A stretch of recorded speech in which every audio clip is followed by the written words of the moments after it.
देखो value added method से हम नेशनल इनकम जो कैलकुलेट करते हैं उसकी बात करेंगे। Step of value added method कि किस तरह वैल्यू एडेड मेथड से नेशनल को कैलकुलेट किया जाता है। ये पिछला फॉर्मूला तो हमने वैल्यू आउटपुट का देखा था, क्वांटिटी मल्टीप्लाई प्राइस जो पिछले उसमें कट गया था प्लस चेंज इन स्टॉक। अब इसके स्टेप देखो, पहला स्टेप क्या होता है अगर हम स्टेप की बात करें। फर्स्ट स्टेप देखो उसमें लिखा हुआ है identify classification of production unit. सबसे पहले हमें प्रोडक्शन यूनिट को आइडेंटिफाई करना पड़ता है और क्लासीफाइड करना पड़ता है।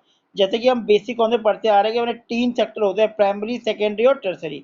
उन 3 सेक्टर में हम अपने सारे प्रोडक्शन यूनिट को क्लासीफाइड करते हैं। देखो, the first step of identifying the classification of production enterprise economy into the primary secondary and tertiary sector. हमें पता है प्राइमरी सेक्टर में क्या आता है। प्राइमरी सेक्टर में हमारे एग्रीकल्चर आते हैं, सेकेंडरी सेक्टर में हमारी इंडस्ट्री आती है जो भी प्रोडक्शन वगैरह करती है, इंडस्ट्री सेक्टर, और टर्सरी सेक्टर में हमारे सर्विस सेक्टर आता है। तो सबसे पहला स्टेप क्या होता है, पूरे देश की इकोनॉमी को प्रोडक्शन के पॉइंट ऑफ व्यू से 3 कैटेगरी में क्लासीफाइड किया जाता है, प्राइमरी सेकेंडरी और टर्सरी। ये पहला स्टेप हो गया।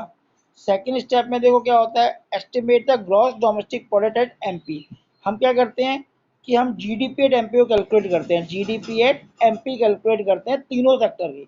In the second step gross value edit of market price, पहले जीवी एट एमपी निकालते हैं ऑफ ईच सेक्टर का gross value of output at MP. देखो जीवी एट एमपी कैलकुलेट किया जाता है और सम टोटल क्या आता है इन तीनों का, जीवी एट एमपी का, और इन तीनों का जो टोटल होता है वही जीडीपी एट एमपी होता है, gross domestic product at MP. तो पहले स्टेप में हमने क्या किया, पहले स्टेप में हमने बेस की सारी प्रोडक्शन एक्टिविटी को 3 पार्ट में डिवाइड किया, प्राइमरी सेकेंडरी टर्सरी।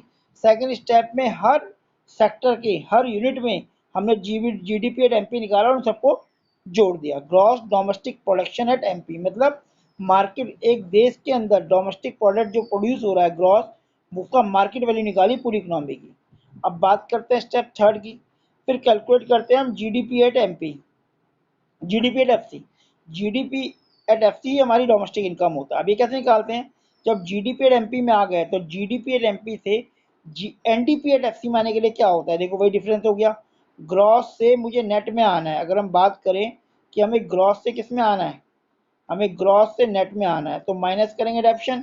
हमें मार्केट प्राइस से फैक्टर कॉस्ट में आना है तो माइनस करेंगे इंटरमीडिएट कंजम्पशन। मतलब सेकंड स्टेप में जो हम जीडीपी एट एमपी निकालते हैं उससे अगर एनडीपी एट एफसी में आना है जो कि डोमेस्टिक इनकम कहलाती है, तो ग्रॉस और नेट का डिफरेंस है और मार्केट प्राइस और फैक्टर कॉस्ट का डिफरेंस है। तो जीडीपी एट एमपी में से डेप्रिसिएशन और नेट इनडायरेक्ट टैक्स लेस करते हैं तो एनडीपी एट एफसी आता है, और एनडीपी एट एफसी जो होता है उसे हम डोमेस्टिक इनकम ही कहते हैं, ये डीआई कहलाता है। स्टेप 4 में क्या होता है, नेशनल इनकम कैसे निकालेंगे हम। अब नेशनल इनकम निकालने के लिए net factor income from abroad calculate करते हैं और उसे एनडीपी एट एफसी में जोड़ते हैं, NDP at FC plus NFI है। तो एनडीपी एट एफसी में अगर एनएफआई जोड़ते हैं तो हमें नेशनल इनकम मिलती है जिसे हम एनएनपी एट एफसी कहते हैं। इस तरह से 4 स्टेप बनते हैं वैल्यू एड मेथड के अंदर नेशनल को कैलकुलेट करने के लिए। पहले क्लासिफाइड किया जाता है स्टेप को, फिर जीडीपी एट एमपी निकाला जाता है, फिर एनडीपी डोमेस्टिक इनकम निकाली जाती है, फिर डोमेस्टिक इनकम में net factor income from abroad जोड़ के नेशनल इनकम निकाली जाती है। तो इस तरह से हम इसके अंदर वैल्यू एडेड मेथड के अंदर 4 स्टेप के थ्रू अपनी नेशनल इनकम। देखो आप पढ़ते हैं इसमें कि प्रिकॉशंस क्या करनी चाहिए जब भी आप national income value added method से कैलकुलेट करो तो कौन कौन सी सावधानी रखनी चाहिए, इसके ऊपर भी क्वेश्चन बनता है। देखो पहला क्या लिखा है इसमें, number 1, intermediate goods are not to be included in national income. पहली बात है इंटरमीडिएट गुड्स को नेशनल इनकम में कैलकुलेट नहीं करते। जैसे कि हमें पता है कि भाई अगर मैं फर्नीचर को ले रहा हूँ तो फर्नीचर की वैल्यू को लूँगा, लकड़ी की वैल्यू को नहीं लूँगा। मैंने लकड़ी 5,000 की दी, उससे फर्नीचर 10,000 का बना, तो 10,000 फर्नीचर की वैल्यू को नेशनल इनकम में लिया जाता है। जो लकड़ी की 5,000 वैल्यू है वो उसी के अंदर इंक्लूड होती है। इसके ऊपर एक टॉपिक अभी हम पढ़ेंगे। फिर सेल और purchase of second hand goods are not include. Second hand goods को हम इसके अंदर इंक्लूड नहीं करते क्योंकि सेकेंड हैंड गुड्स क्या होती है, जो ऑलरेडी प्रोड्यूस हो चुकी है, केवल उसकी ऑनरशिप चेंज हुई है। सेकेंड हैंड गुड्स का मतलब क्या हुआ, जैसे मैंने गाड़ी खरीदी 2010 में और इस साल मैंने किसी भाई को बेच दी, तो इस साल उससे कोई इनकम जनरेट कोई नई गाड़ी कोई बनी है, केवल ऑनरशिप चेंज हुई है। इसलिए सेकेंड हैंड गुड्स को नेशनल इनकम में काउंट नहीं करते। Third point, production of service for self consumption is not include. Self consumption के लिए जो प्रोडक्शन किया जाता है उसको भी नेशनल इनकम में काउंट नहीं किया जाता। जैसे मैंने अपना बगीचा बना रखा है, वहाँ पे कुछ सब्जियां बो रखी हैं, तो सब्जियों को मैं उस वैल्यू को हम कैलकुलेट नहीं कर सकता, वो नेशनल इनकम में काउंट नहीं होती। Production of good for service जो होती है, सॉरी सर्विस को हम काउंट नहीं करते, मैंने उसको बोल दिया फूड्स को। सर्विस का मतलब क्या होगा कि जैसे मैं अपने बच्चों को पढ़ा रहा हूँ, तो मैं अपने बच्चों को पढ़ा रहा हूँ तो मैं कितनी इनकम जनरेट करूँ तो मैं कैलकुलेट नहीं कर सकता। एक डॉक्टर है, वो घर में अपने पेरेंट्स की ट्रीटमेंट कर रहा है, तो उसकी सर्विस को नेशनल इनकम में काउंट नहीं कर सकते क्योंकि उसको हम कैलकुलेट नहीं कर सकते। ठीक है, नर्स है घर में अपने पेरेंट्स की सेवा कर रही है, वो नेशनल इनकम में काउंट नहीं होती सर्विस। लेकिन गुड्स जो होती है, production of goods for self consumption count होती है। क्यों? क्योंकि जो गुड्स तो एक किसान ने प्रोडक्शन करा, माना उसने 10 टन गेहूं का प्रोडक्शन किया और 50 किलो गेहूं अपने लिए रख दिया, तो 50 किलो गेहूं जो उसने सेल्फ कंजम्पशन के लिए रखा, उसको हम नेशनल इनकम में काउंट कर सकते हैं। क्यों? क्योंकि उसकी वैल्यूएशन की जा सकती है। Imported value for own occupied house should be include. Imported value का मतलब क्या होता है कि जैसे मैं अपने मकान, खुद के मकान में रह रहा हूँ, तो जो मैं खुद के मकान में रह रहा हूँ तो उसका कुछ ना कुछ किराया बनता है।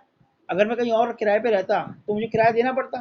तो जो भी उसका रेंट बनता है, इम्पोर्टेड रेंट का मतलब जब मकान मालिक अपने मकान में रहता है वो रेंट पे नहीं करता, लेकिन रेंट तो बन रहा है ना, उसको हम नेशनल इनकम में काउंट करते हैं।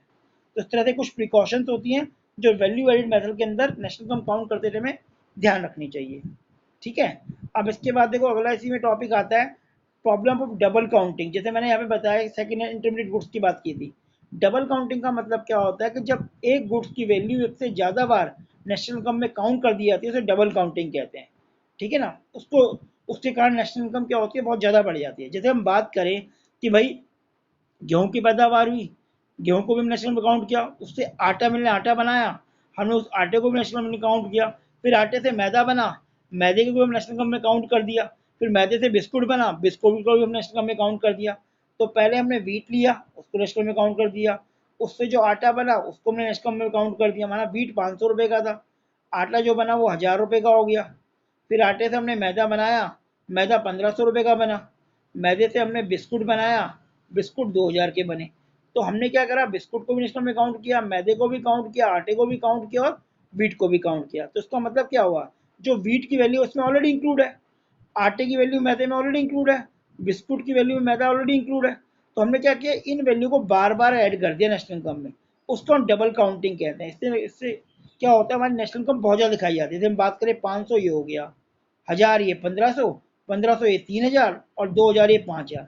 तो हमें लगा कि नेशनल इनकम 5000 बनी है, जबकि एक्चुअल में क्या हुआ है, एक्चुअल में हमें फिनिश गुड्स को ले लेना पड़ता है ये। क्योंकि इस आटे में बात करें, मैदे में बात करें तो उसमें वीट इंक्लूड है, आटे इस 1500 में 1000 रुपये ये इंक्लूड है।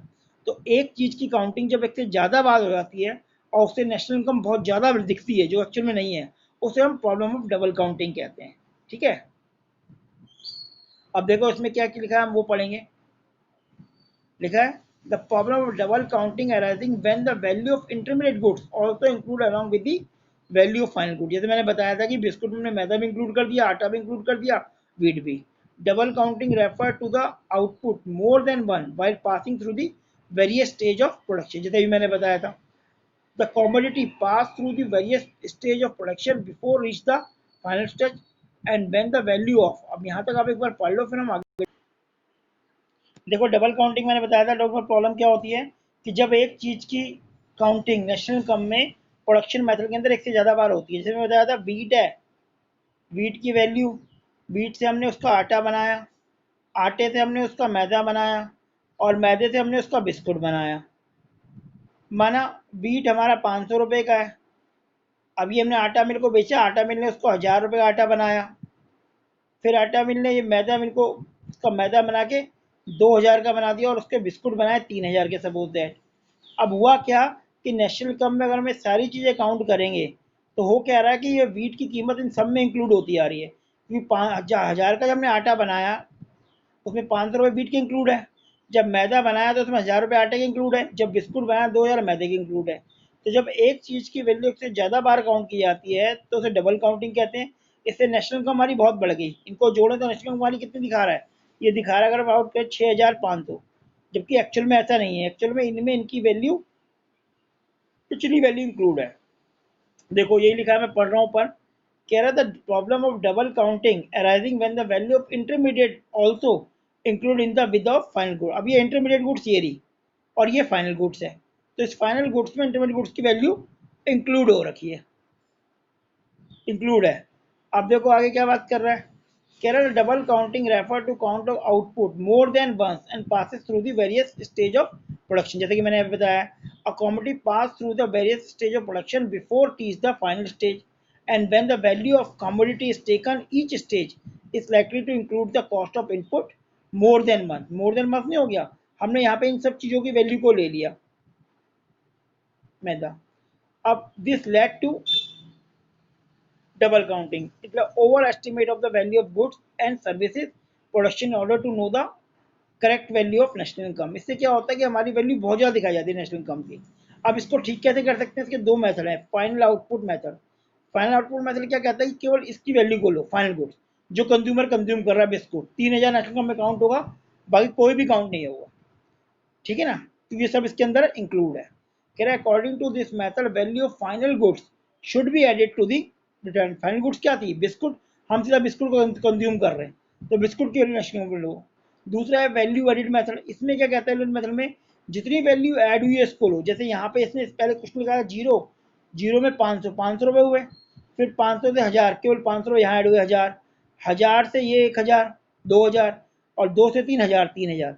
तो अगर हम जितनी वैल्यू हमारी इसमें ऐड हो रही है अगर हम उसको ही केवल ऐड करेंगे तो भी वैसे वैल्यू निकलेगी। जैसे देखो 500 इसमें वीट का था, उससे पहले इसकी वैल्यू जीरो थी, 500 यहाँ बढ़ गए, 1000 से और 500, 500 ये बढ़े 1000 हो गए, 2000 से 1000 वैल्यू बढ़ी, 1000 ये हो गए, कितने हो गए 2000, फिर 3 से 2000 ये 3000। तो जितनी भी वैल्यू ऐड हुई है तो उसी को ऐड कर लो। कह रहा है according to this method sum of value added for each production should be taken to national income. तो डबल काउंटिंग क्या होती है, जब वैल्यू एडेड मेथड के अंदर एक चीज की वैल्यू एक से ज्यादा बार काउंट कर ली जाती है तो उसे डबल काउंटिंग कहते हैं। इससे नेशनल इनकम अनअवॉइडेबल बढ़ जाती है। अब इसको अवॉइड करने का तरीका क्या है, या तो हम फाइनल गुड्स को कंज्यूम के रेट को ले केवल, या फिर हर स्टेज में जो वैल्यू बढ़ी है केवल उसको नेशनल इनकम में काउंट करें।